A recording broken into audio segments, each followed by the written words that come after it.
ரொம்ப சந்தோஷம். கைத்தட்ட மாட்டீங்களா? அதாவது புதுக்கோட்டை வந்து எனக்கு புதிய ஊர் கிடையாது. புதுக்கோட்டை மாவட்டத்துலேயும் சிவகங்கை மாவட்டத்துலேயும் எல்லா கிராமங்களுக்கும் நான் போயிருக்கிறேன். எல்லா ஊர்களும் எல்லா கிராமங்களும் எனக்கு பரிச்சயமான ஊர். அதில் நீங்கள் எல்லாருமே எனக்கு ரொம்ப வேண்டியவங்க. ஆனால் இப்போ கொஞ்சம் கேப் ஆகி போச்சு. அதனால் இப்போ தான் மாநில தலைவராகி ஏற்கனவே எல்லா மாவட்டத்துக்கும் போயிட்டேன். இப்போ 3வது முறையாக இப்போ பயணம் ஆரம்பிச்சிருக்கு. அதில் புதுக்கோட்டைக்கு இப்போ முதல் முறையாக வந்திருக்கிறேன். உங்களை எல்லாம் சந்தித்ததில் ரொம்ப சந்தோஷம்.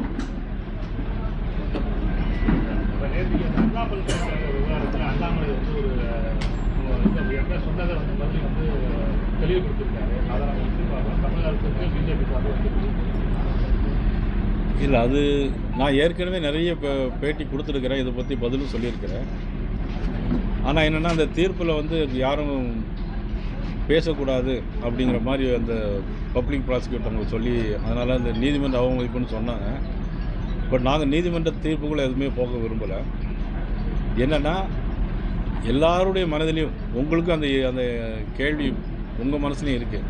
யார் அந்த சாருங்கிறது உங்களுடைய ஒவ்வொருவருடைய மனதில், தமிழ்நாட்டில் வாழ்கிற எல்லா பெண்களுடைய மனதிலையும் அந்த சார் யாருங்கிறது இருக்குது. ஆனால் அதன் குற்றப்பத்திரிக்கையில் காவல்துறை சரியாக விசாரிக்கலை. அது மட்டும் இல்லை, ஞானசேகரன் வந்து முதல்ல அந்த பாலியல் வன்கொடுமை செய்த பிறகு ஒரு போலீஸ் அதிகாரியிடம் பேசியிருக்கிறார். அந்த போலீஸ் அதிகாரி யாருங்கிறது முதல்ல தெரியல. அதுக்கு பிறகு 24ஆம் தேதி என்னன்னா வழக்கிலேருந்து வெளியே வந்திருக்கிறார். அதுக்கு பிறகு தான் எஃப்ஐஆர் போட்டு திருப்பி ஞானசேகரனை வழக்கில் விசாரிக்கிறாங்க. ஆக இந்த மாதிரி ஒரு சூழ்நிலையில் ஒரு குழப்பமான ஒரு நிலைமையில் தமிழக மக்கள் வந்து ஒரு தெளிவு இல்லாமல் இருக்கிறாங்க. இது தெளிவுபடுத்த வேண்டியது நம்ம தமிழகத்துடைய முதலமைச்சர் அவர்கள் தெளிவுபடுத்தணும். அல்லது அதில் வந்து காவல்துறை குற்றப்பத்திரிக்கை தாக்கல் செய்யும்போது, சார்ஜ் ஷீட் போடும்போது சரியாக விசாரிக்கவில்லை என்பது போல பல குற்றச்சாட்டுகள் அதில் இருக்கிறது.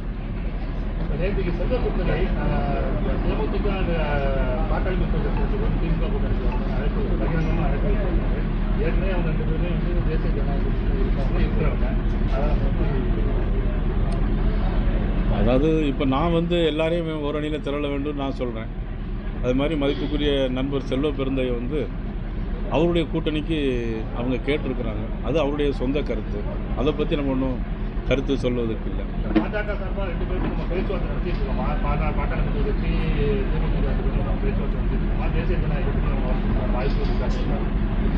இந்த தேர்தலுக்கு இன்னும் ஒரு 10 மாதம் இருக்குது. ஆனால் இனிமேல் தான் அதில் எல்லா கருத்துக்களையும் பற்றி பரிசீலிக்க முடியும். வரக்கூடிய தேர்தலில் ஒருங்கிணைந்த அதிமுக சாத்தியப்படுமா? அதுக்கு முயற்சி இருக்குங்க. ஏற்கனவே நீங்கள் சொல்லியிருக்கீங்க. என்னை பொறுத்த மட்டும் நான் ஏற்கனவே ஆரம்ப காலத்திலிருந்தே நான் சொல்லிகிட்டு இருக்கிறேன்னா எல்லா கட்சிகளுமே ஓரணியில் வரணும். ஏன்னா இன்றைக்கி தமிழ்நாட்டில் வந்து சட்டம் ஒழுங்கு பிரச்சனை ரொம்ப மோசமாக இருக்குது. அது மட்டும் எங்கே பார்த்தாலும் மது பழக்க வழக்கங்கள், மாணவர்கள் மதுவுக்கு அடிமையாகிற சூழ்நிலைகள், நவீன வகையான போதை மருந்துகள், இது தமிழ்நாட்டில் இன்றைக்கி இந்தியாவிலே தமிழ்நாட்டில் தான் அதிகமாக நடமாடிட்டுருக்கு. பிறகு சொத்து வரி உயர்வு, மின்சார கட்டண உயர்வு, இப்படி எதை எடுத்தாலும் மக்களுடைய சுமை நாளுக்கு நாள் அதிகமாகி போய்கொண்டே இருக்கிறது. இந்த சூழ்நிலையில் எல்லாரும் ஓரணியில் வர வேண்டும் என்பதுதான். இல்லை, எடப்பாடி பழனிசாமி தொடர்ச்சியாக வந்து இபிஎஸ் ஓபிஎஸ் அது மாதிரி சசிகலா தினகரன்லாம் ஒருங்கிணைக்கிற மாதிரி இல்லை அப்படின்னு சொல்கிறாங்க. அது வந்து வரக்கூடிய தேர்தலில் வந்து டிராபேக் ஆகாது. அதான் என்னென்னா எங்களை பொறுத்த மட்டும் அது அவருடைய உள்கட்சி பிரச்சனை. அதை பற்றி நம்ம வந்து ஒன்றும் கருத்து சொல்கிறோம். இல்லை, கூட்டணியில் தினகரனும் ஓபிஎஸ் வந்து தொடர்ந்து தானே இருக்காங்க. பிஜேபி ஏடிஎம்கே அழைத்து வந்த உடனே இது வந்து அவங்களுக்கான ஸ்பேஸ் மறுபடியும் கிடைக்குமா? இல்லை அது எந்த மாதிரி? இல்லை, அது குறித்து வந்து ஏற்கனவே தேசிய ஜனநாயக கூட்டணியில் அவங்க இருக்கிறாங்க, அங்கே கூட இருக்கிறாங்க.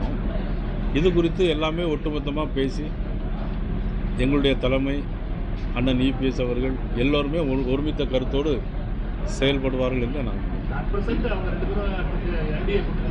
இருக்கிறாங்க.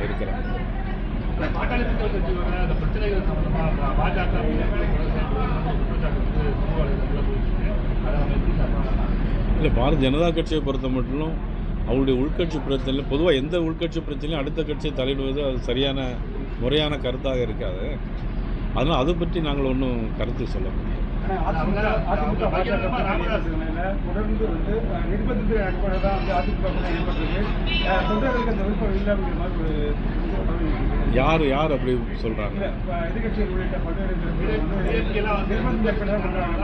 ஏடிஎம்கே பிஜேபி கூட்டணி வந்திருக்காங்க, அழுத்தம் தொடர்ந்து தொண்டர்கள் அதில் விருப்பம் இல்லைங்கிற மாதிரி ஒரு அதாவது திமுக வந்து இன்னைக்கு தோல்வி பயத்தில் இருக்கிறாங்க.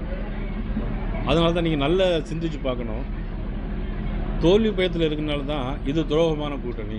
அவங்க ஏன் நம்மளை பற்றி கவலைப்படணும்? அவங்க ஸ்ட்ராங்காக இருந்தால் நம்மளை பற்றி, நம்ம கூட்டணியை பற்றி பேச வேண்டிய அவசியமே இல்லை. இப்போ நாங்கள் வந்து காங்கிரஸையோ அல்லது திமுகவையோ எந்த கட்சியை பற்றி நாங்கள் வந்து எந்த குறையும் சொல்லலை. அவங்க கூட்டணியை பற்றி நாங்கள் எந்த விதமான குறையும் சொல்லலை. இந்த மாதிரி ஒரு சூழ்நிலையில் முதலமைச்சரோ எதுக்கு எங்களை பார்த்து பயந்துக்கிட்டு அந்த மாதிரி கூட்டணியை பற்றி குறை சொல்ல வேண்டிய அவசியம் இல்லைல்ல.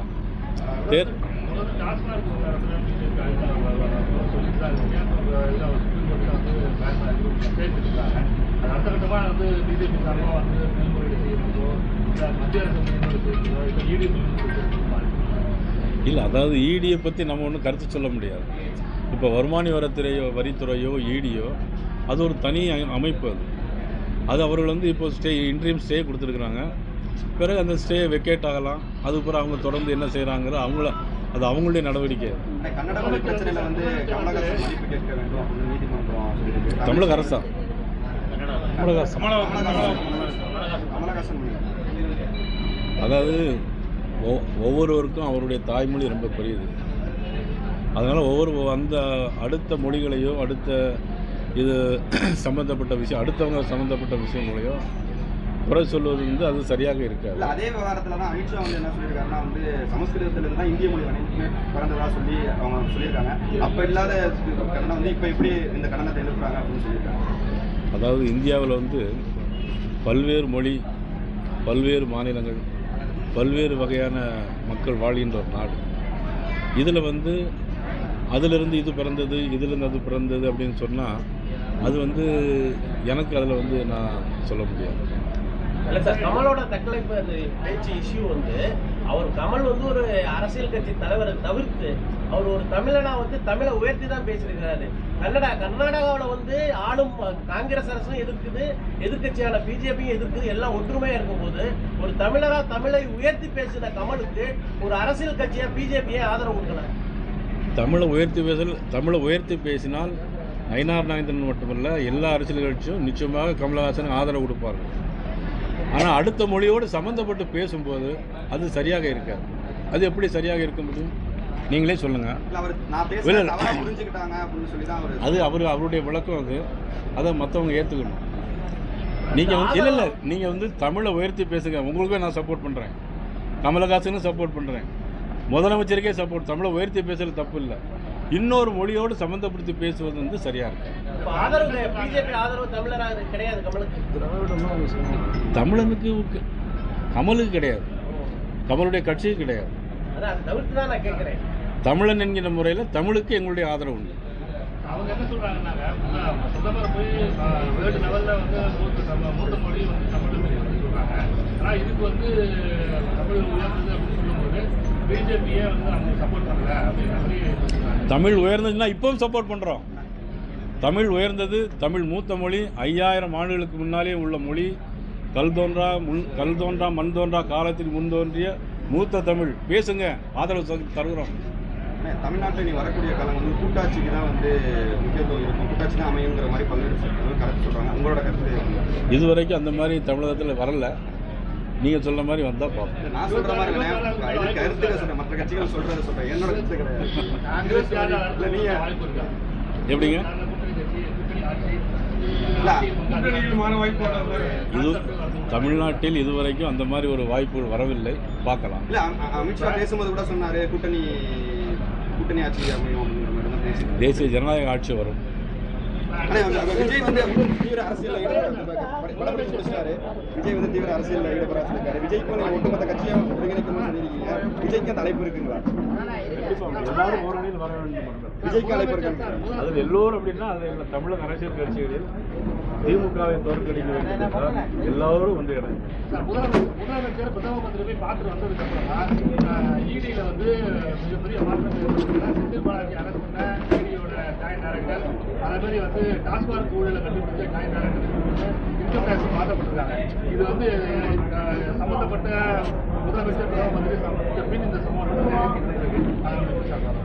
அது இயற்கையாக கூட நடந்திருக்கலாம் அல்லவா? ஈடிங்கிறது ஒரு தனி அமைப்பு. நான் ஏற்கனவே சொல்லிட்டேன், வருமான வரித்துறை என்ஃபோர்ஸ்மெண்ட் டைரக்டரேட் அது ஒரு தனி அமைப்பு. அதில் மூத்த அதிகாரிகள் அவங்க எடுக்கக்கூடிய நடவடிக்கையை நம்ம இதோடு ஒப்பிட்டு பார்த்தது சரியாக. முருகன் மாநாடு ஏற்பாடு ஜூன் 22ஆம் தேதி மதுரையில் முருக பக்தருடைய மாநாடு நடைபெற இருக்கிறது. அதில் வந்து சிறப்பான முறையில் ஏற்பாடுகள் செய்யப்படுகிறது. 5 லட்சம் பேருக்கு மேலாக வருவதாக தகவல் இருக்கிறது. சிங்கப்பூர், மலேசியா போன்ற நாடுகளில் இருந்தும் அந்த மாநாட்டில் கலந்து கொள்வதற்காக வருகிறார்கள். நீங்களும் அதில் வந்து கலந்து கொள்ள வேண்டும். உண்மையான முருக பக்தர்கள் யாரும் திருச்செந்தூரில் நடைபெறும் மாநாட்டில் வந்து அதாவது வந்து மருத்துவர் அறத்துறை அமைச்சர் வந்து நல்ல பக்திவான ஆள். சபரிமலைக்கு அடிக்கடி போயிட்டே இருப்பாங்க. ஆனால் பக்தி இல்லாத இடத்துல இருக்கிறதுனால அப்படிலாம் பேசுறாங்க. ஒரு நேரத்தில் அதாவது பிஜேபியில் வந்து குற்ற வழக்குகளில் சம்மந்தப்பட்டவங்க தான் பொறுப்பு கொடுக்குறாங்கன்னு சொல்லி பேசியிருந்தாங்க, வெளியே எதிர்கட்சிகள் சொன்னாங்க. ஆனால் இது இப்போ வந்து பல வழக்குகளில் திமுகவோட நிர்வாகிகள் வந்து சம்மந்தப்படுறாங்க. அதை எப்படி பார்க்குறாங்க? இன்னைக்கு திமுகவில் தானே எல்லா குற்றங்களுமே நடைபெறுது. அவங்களுடைய ஆட்சியில் தான் நடைபெறுது. பாலியல் வன்கொடுமைகள், மது பழக்க வழக்குகள், சட்டம் ஒழுங்கு சீரில்லை, கட்ட பஞ்சாயத்து எல்லாமே திராவிட முன்னேற்ற கழக ஆட்சியில் தான் நடைபெறுது. டைம் ஆச்சு, நிறைய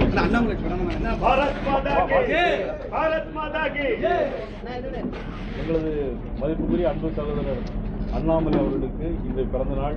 நான் ஏற்கனவே காலையில் போனில் வாழ்த்து சொல்லிட்டேன். கோயிலில் இருக்கிறாங்க. உங்கள் சார்பாகவும் இந்த மீடியா வாயிலாகவும் அவர்களுக்கு நீண்ட ஆயுளும் ஆரோக்கியம் உயர்ந்த பதவிகளும் வர வேண்டும் என்று பல்வேறு நிகழ்ச்சியில் தொடர்ச்சி கலந்துக்கிறது இல்லை அப்படின்ற மாதிரி சொல்லி இல்லை. அவர் குடும்பத்தோட சிங்கப்பூர் போயிட்டு வந்திருக்காங்க. வந்த உடனே இப்போ 2-3 நிகழ்ச்சியில் கலந்துருக்காங்க. நாளைக்கும் வருவாங்க. எல்லா நிகழ்ச்சியும் தொடர்ந்து கலந்து வரக்கூடிய 8ஆம் தேதி உள்துறை அமைச்சர் அமித்ஷா அவர்கள் மதுரைக்கு வருகிறார்கள். எல்லா நிர்வாகிகளும் சந்திக்கிறாங்க. அவங்கள சொல்லியிருக்கிறோம். அவங்க வர்றதுக்கான வாய்ப்புகள் இருக்குது. ஆந்திர துணை முதலமைச்சர் பவன் கல்யாண் அவர்களும் வருவதாக இருக்கிறது.